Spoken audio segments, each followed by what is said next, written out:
د قیامت د نښانیانو څخه یو غټه نښاني دا ده چې د خلکو د زړو څخه به حیا ووځي. او نبی علیه السلام فرمایي وایي حیا او ایمان دا لازم و ملزوم دي. که چیرې حیا نه وه پوه شه چې ایمان هم نسته. یو ډېره ښایسته واقعه درته بیانوم چې مدینه منوره کې یو صحابي را روان دی چې په یو خیمه کې یو زنانه غسل کوي. هوا راغله د دې غسل خانې پرده یې پورته کړه. د دې صحابي نظر پر دې زنانې باندې وموښتی. کله چې نظر ورباندې وموښتی نو ډېر زیات یې وژړل او د ډېره خوفه یې مدینه منوره یې پرېښوله. ویل چې زه منافق سوم. یو څو ورځې وروسته نبي کریم صلی الله علیه وسلم ابوبکر صدیق ته وایي عمر فاروق ته وایي چې تاسې وګورئ هغه زما صحابي چیرې دی. دوی دواړې پسې ولېږل. دوی د مدینې په بازارو کې پوښتنه وکړه خو دوی ته میلاو نه سو. حتی چې بیا دوی د مدینې څخه ووتل یو شپانه ورته وویل چې داسې یو کس دی هر وخت ژاړي. راسي سهار موږ شیدې ورله ورکو بیا ولاړ سي ورک سي د غرو خواته وتلی وي. بیا ماښام راسي بیا موږ شیدې ورله ورکو بیا دی ورک سي.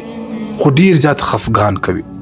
کله چې عمر فاروق او ابوبکر صدیق رضی الله عنهما چې کله دوی سره ملاقات وکړي نو ده ته وویل چې څه پیښه ده.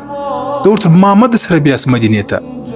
داسې نه وي چې زه مدینې ته درسم او ما متعلق د منافقت آیات را نازل نه سي. کله چې دی د نبي کریم صلی الله علیه وسلم خدمت کې حاضر کړي نو دومره یې وژړل چې په اوښکو باندې ځان لوند کړي چې مرګ ته قریب سو. نبي علیه السلام ورته وویل چې اوس څه محسوسوې؟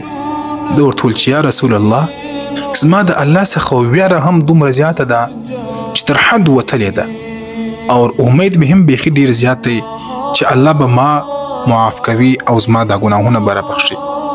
رسول الله صلی الله علیه وسلم ورته وفرمایل یقینا الله به ستا د فکر مطابق ستا سره به معامله کوي.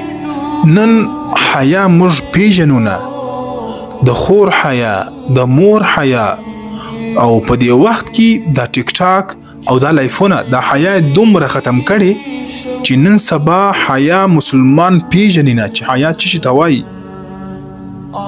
او هغه حدیث په یاد در سره لرئ چې حیا دا د ایمان سره لازم او ملزومه ده.